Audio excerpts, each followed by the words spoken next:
So John, what our viewers can expect from our talk today? Okay, today it's a very decisive day for Bitcoin. Should our viewers be paying attention today? More than usual. We've been watching Bitcoin compress inside a range since February. That kind of pressure doesn't last forever. Yeah. For weeks, $76,000 was a wall. Bitcoin hit it, got rejected, hit it again, rejected again. But as we speak, the price is sitting at 78,000. And if it closes above 76,000 today, this is no longer a bounce. This is a confirmed breakout. And what happens next is exactly what we're breaking down in this video. And if you want to understand exactly what this means for your portfolio, hit subscribe, stay until the end, and don't forget to like. You do not want to miss this one. Guys, hope you liked having Grace on the show. Seriously, if you want her back, bring her back John in the comments and she'll see it. She works hard on this and your feedback goes straight to her. Now, before we talk about today's candle close, which I genuinely think is one of the most important closes Bitcoin has had in 2026, I need to take you back to a specific day, February 26th. I know that sounds like ancient history in crypto time. Bear with me. Because if you don't understand what happened that week, you're going to look at this chart and see noise. I want you to see signal. And once you see what I'm about to show you, you can't unsee it. Let me paint the picture of what February looked like from the outside. Bitcoin had fallen from $97,000 in January all the way down to the low 60s. 38% gone in less than 2 months.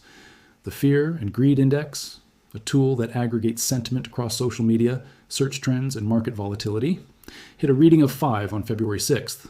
Lower than during the Terra collapse, lower than during FTX, lower than the 2022 crypto market bottom. 5 out of 100. That is maximum panic. That is people genuinely believing this time it's over, liquidating everything they have, walking away from screens. And here is what was happening on the chart. At the exact same moment, retail was selling everything. Look at the volume bars on this chart during that week. The big ones, late February, those aren't purely sell candles generating that volume. That's buyers absorbing the selling.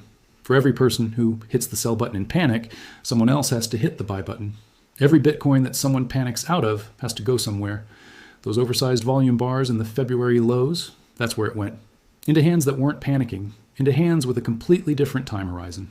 On the single most fearful day in crypto sentiment history, whale wallets, addresses holding between 1,000 and 100,000 Bitcoin, absorbed 66,940 Bitcoin into accumulation addresses, the largest single-day whale accumulation 2026 had recorded, and the biggest since 2022.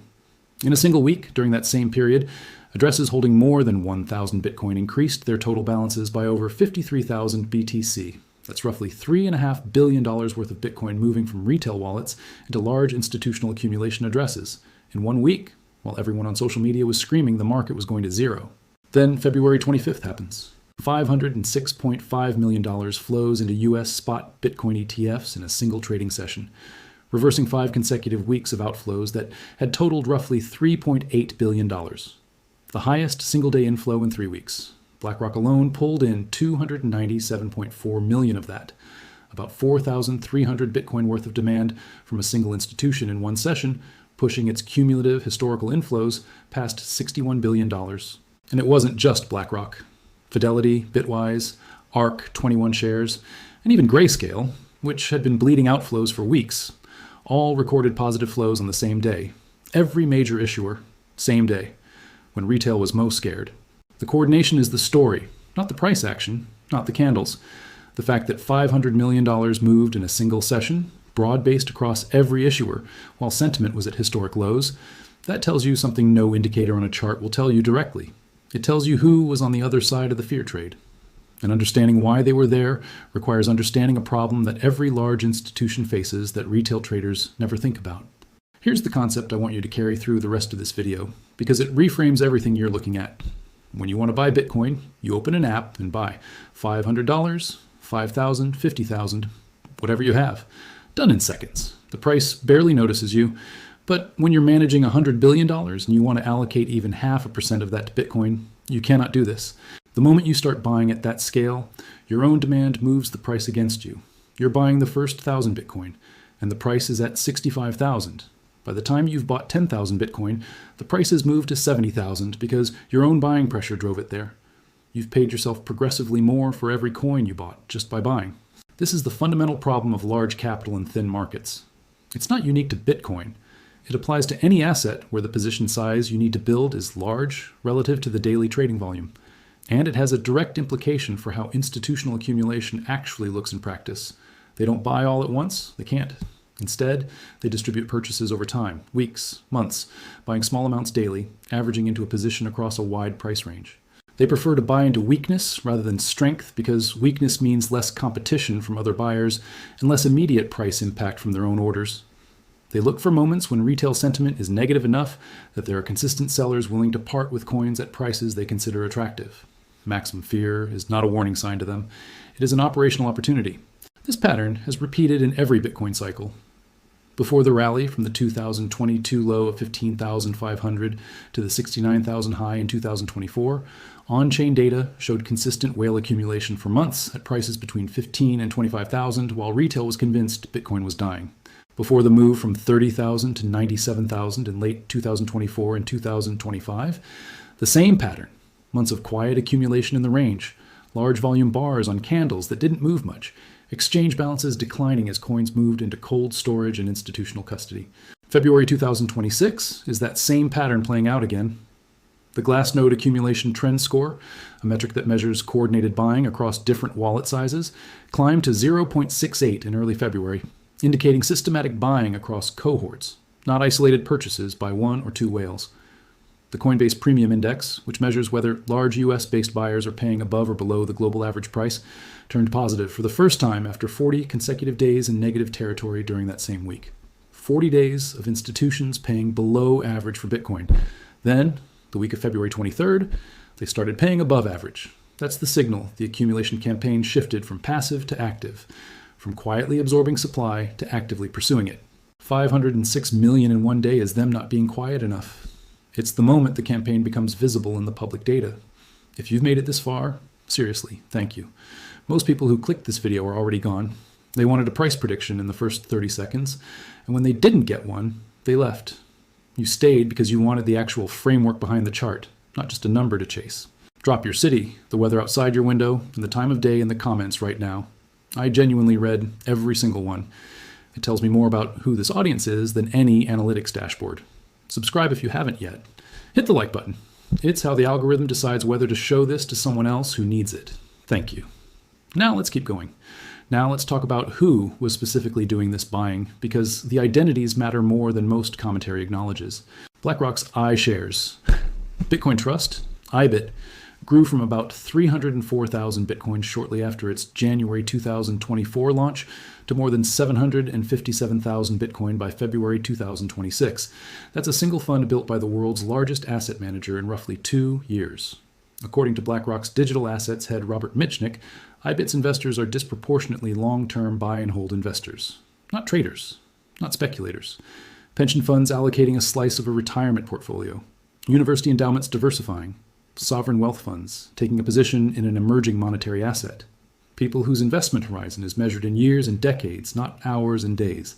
Through Q1 2026, a quarter when Bitcoin lost more than 25% of its value, IBIT recorded net inflows on 48 of 62 trading days.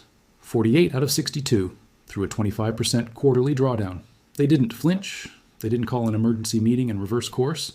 They kept buying because their analysis told them the right thing to do when an asset you want more of becomes cheaper is to buy more of it, not less. Then Morgan Stanley. Their spot, Bitcoin ETF, MSBT, launched on April 8, 2026, making Morgan Stanley the first major U.S. commercial bank to issue a spot Bitcoin ETF directly. With a 0.14% fee, the cheapest on the market, undercutting BlackRock's IBIT by 11 basis points, it pulled over $100 million in its first week, the firm's most successful ETF launch across all asset classes in its history. Amy Oldenburg, Morgan Stanley's head of digital assets, called MSBT the first product in a longer pipeline that includes wealth management products and tokenized equities. Here's why this matters beyond the headline number. Morgan Stanley employs 16,000 financial advisors who collectively manage client relationships worth trillions of dollars. Before MSBT, those advisors who wanted to put client money into Bitcoin had to send it to a competitor, BlackRock, Fidelity, or one of the smaller issuers. Now they have their own product with the lowest fee, with the full Morgan Stanley brand and infrastructure behind it. The incentive structure has flipped completely. Those 16,000 advisors are now actively motivated to recommend MSBT. That distribution channel didn't exist 6 months ago. When it's fully operational at scale, the inflow trajectory it creates is structural, not episodic. It doesn't turn off when sentiment gets negative. It runs continuously because it's embedded in the advisory relationship. Strategy. Michael Saylor's company.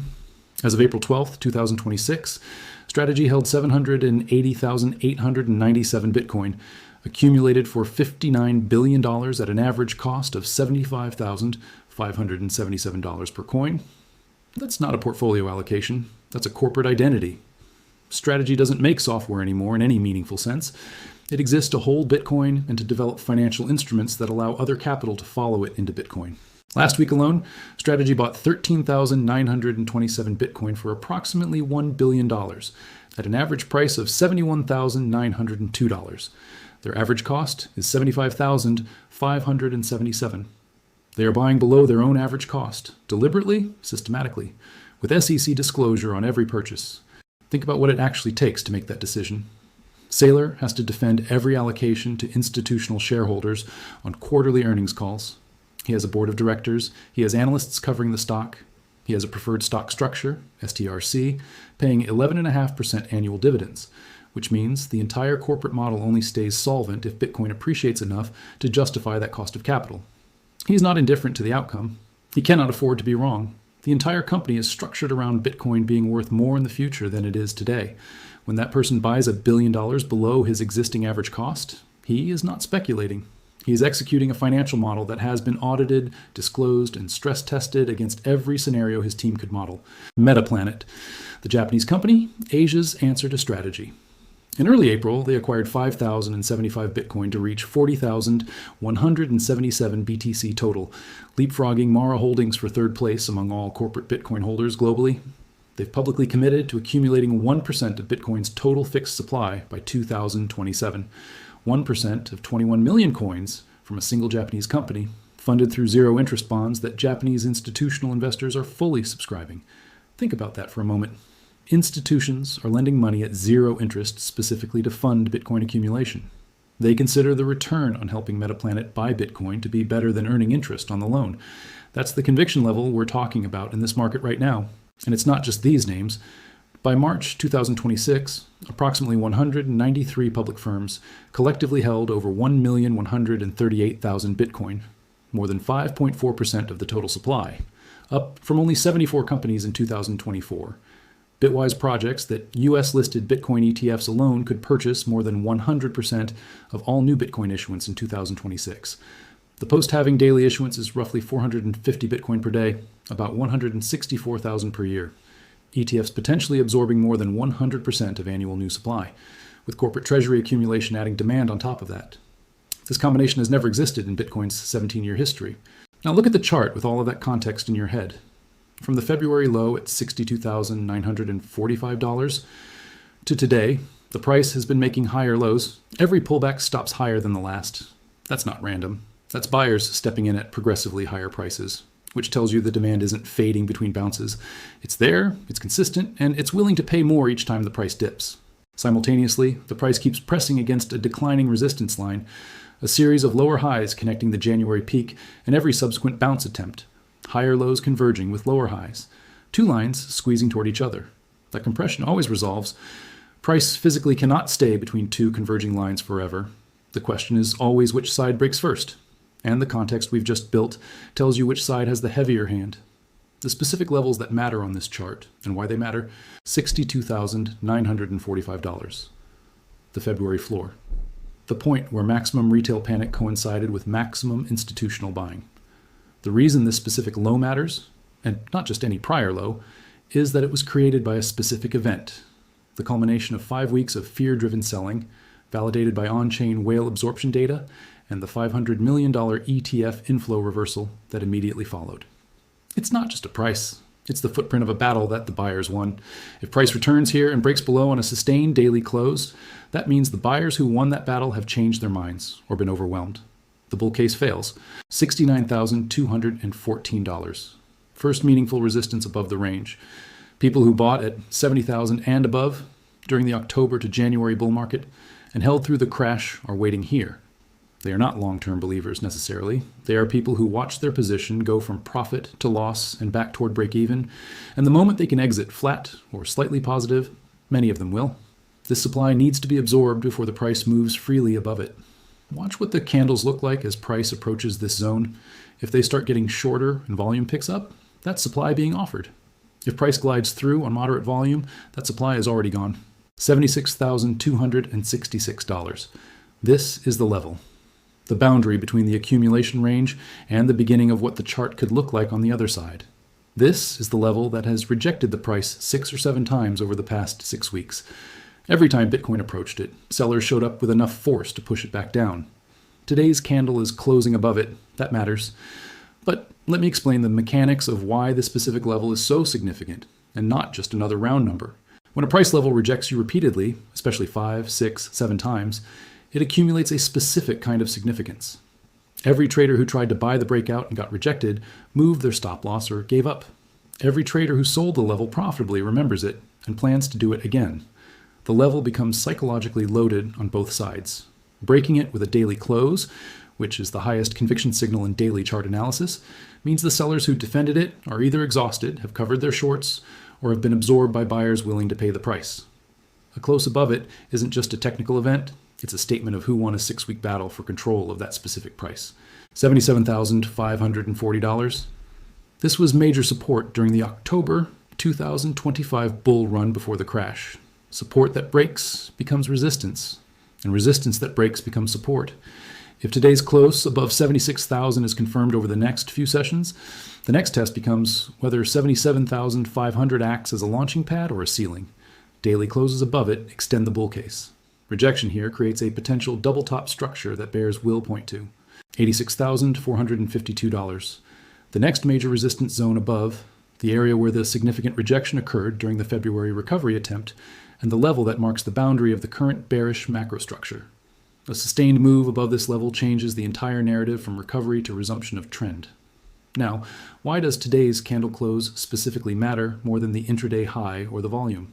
Think of a daily candle like a formal vote with consequences. The intraday high is the furthest buyers pushed before encountering resistance. The intraday low is the furthest sellers pushed before encountering demand. The close is what the market actually decided at the end of a full session. After both sides had all day to make their case, after the news was digested, after the leveraged position settled, after the last hour of institutional order flow ran through. The close is the only price that matters on a daily chart, because it's the only price that reflects the full information of the day. A candle that touches 78,000 intraday but closes at 73,000 is a bearish statement regardless of that high. It says buyers had enthusiasm, but sellers had conviction, and by the end of the day, conviction beat enthusiasm. A candle that opens at 75,000 and closes at 77,500, even with a low of 74,000, is a bullish statement. Buyers won the session. That's what gets printed on the chart permanently. Today's close is above 76,266. The body is 3.14%. The sellers who defended this level for weeks, who pushed the price back down 6 times, did not hold it today. The close says the buyers won this session. One caveat. The volume on today's candle is 2,030 Bitcoin. That's low for a move of this size. A 3% gain on below average volume could reflect short covering, traders who bet against the market closing their positions, rather than fresh institutional buyers stepping in. It could be a thin market environment producing an exaggerated move. The close above the level is necessary for the bull case. It is not sufficient by itself. What confirms it? Candles over the next 2 to 5 sessions that hold above 76,000 on declining volume during any pullback, then show expanding volume on the next push higher. That sequence, declining volume on pullback, expanding volume on continuation, is the pattern that tells you real buyers are there. 2 scenarios. I want to be honest about both because most Bitcoin content only ever argues one direction. That dishonesty is expensive for the people watching it, the healthy continuation. Bitcoin pulls back over the next 2 to 5 sessions from today's close back towards 76,266. The pullback candles are smaller than today's candle. Volume during the pullback is lower than today's volume. The level holds. A new daily candle closes back above 77,000 on higher volume than the pullback candles. The sequence is the market confirming the breakout. The former resistance becoming new support, validated by buyers showing up at exactly the right level. This is textbook price action, and it happens after genuine breakouts in every market. The psychology behind it makes sense too. Traders who missed the initial breakout wait for the pullback to enter. Their buying on the retest is the mechanism that validates the level. From a confirmed retest, the path opens toward 80,000 through 86,452, and potentially toward the levels where the previous decline began. The trap. Bitcoin closes above 76,000 today. Retail traders who have been watching for weeks see the breakout. They buy at 77,000, 78,000. Social media turns bullish. YouTubers record new videos. 2 sessions later, maybe 3. A daily candle closes back below 76,000 on volume that is higher than today's breakout candle. Every retail trader who chased the breakout is now underwater. Their stop losses are clustered below 76,000 because that's where every technical analyst told them to put them. When the price trades through those stops, they trigger automatically. The triggered stops become market sell orders. Those sell orders push the price lower. Lower prices trigger more stops. The cascade accelerates, and the price drops further and faster than the fundamentals justify, all the way to where the institutional buyers are patiently waiting in the $67,000 to $70,000 range. This trap mechanism is not a conspiracy. It's a consequence of how markets work when too many people have stops in the same place. It happened in March of 2020 when Bitcoin briefly broke below $4,000 before snapping back to $69,000 the same year. It happened in May of 2021 when Bitcoin broke below 30,000, trapped the buyers who thought 28,000 was the bottom, and continued to 29,000 before the real institutional bid absorbed everything. It happened in November of 2022 after FTX collapsed. The trap is a recurring feature, not a bug, of markets where retail positioning is visible and concentrated. The diagnostic signal for this specific scenario is one thing: a daily close below 76,000 on expanding volume within the next 3 sessions. That's the trigger, not a wick below it, not an intraday dip. A full candle body close below it with higher volume than the breakout candle. Everything before that close is uncertainty. That close is the verdict. And here's what most commentary won't tell you. The trap scenario doesn't break the institutional thesis. If Bitcoin drops to 67,000, Strategy files another 8K and buys more. ETF authorized participants process fresh inflows. Metaplanet adds to its position. Despite a nearly 50% drawdown from the October 2025 high, only about $6.5 billion in total ETF outflows occurred, a fraction of the $55 billion in cumulative inflows since launch. The trap scenario means more time, more accumulation at lower prices, a larger cause being built before a larger effect is delivered. Risk management. This is the section that determines whether everything else I've told you makes you money or just makes you informed about why you lost money. Your position size should never be decided by how confident you feel. Confidence is not edge. Every single person who has ever blown a trading account was confident when they entered. Some of the most devastating losses in trading history were made by intelligent people who had done thorough analysis and were completely certain they were right. The market doesn't grade on certainty. It doesn't reward conviction. It rewards being right, and even being right doesn't guarantee profit if your position size was wrong. Your position size should be decided by one question and one question only. If this trade fails completely, if my stop is hit and I'm out, how much money am I willing to lose? For this specific setup, the entry range is around $77,000. The stop loss, the level where the bull thesis is clearly wrong and you exit without arguing with the market, is below $73,500. That's where the rising support structure from the February lows fails. That's where closing below it means the higher lows pattern is broken. The distance from 77,000 entry to 73,500 stop is $3,500 per Bitcoin. Now do the math backward from the loss you're willing to accept. If your account is $50,000 and you follow the professional standard of never risking more than 1% to 2% of your account on a single trade, that's $500 to $1,000 maximum loss. 500 divided by $3,500, risk per Bitcoin equals 0.14 Bitcoin. At $77,000 per Bitcoin, that's a position of roughly $10,800. About 21% of your $50,000 account, not because you're being timid, because that's what the math says when you're honest about where you'd exit. The target to make this trade mathematically worth taking, at minimum 2 times the risk to the upside. 3,500 in risk means 7,000 minimum reward. Entry at 77,000 plus 7,000 equals an $84,000 target, which lines up almost exactly with the 86,452 resistance zone on the chart. The math and the structure are pointing to the same number. What happens psychologically when people ignore this, and they do constantly, is that they see a setup they believe in, size up because of conviction, get stopped out on the pullback that would have been a perfectly normal retest, and then watch the price go to their target without them. They had the right idea, the right entry zone, and the wrong position size, which made them unable to hold through normal volatility. This happens to every trader who hasn't internalized position sizing as the core discipline. One more thing, and this matters specifically for anyone who holds Bitcoin as a long-term investment while also wanting to trade the current setup. Those are two different activities with two different risk frameworks. Your long-term position should be sized to survive a 50% drawdown, the kind that happened from October 2025 to February 2026, without forcing you to sell. That position has no stop loss. It's sized for a decade. Your trading position has a specific stop loss, a specific target, and a specific time horizon of weeks. Never use the conviction from the first to justify the recklessness of the second. The fastest way to destroy your financial relationship with Bitcoin is to hold leveraged positions with institutional conviction, but retail capital. The institutions have balance sheets built to absorb 30% drawdowns. Most retail accounts do not. Know which one you are. Here's the frame that ties everything together. The institutions buying Bitcoin in February, the $500 million single day, the 66,900 Bitcoin absorbed by whale wallets, the Strategy billion-dollar weekly purchases, the Morgan Stanley ETF pipeline. They are not here because someone told them the chart looked good. The chart looks the way it does because they are here. Cause and effect matter. The accumulation created the structure. The structure reflects the accumulation.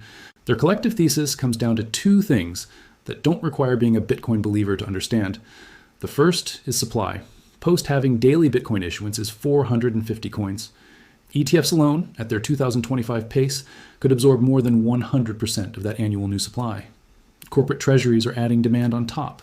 When demand structurally exceeds new supply, the only variable that can clear the market is price. That's not Bitcoin-specific analysis.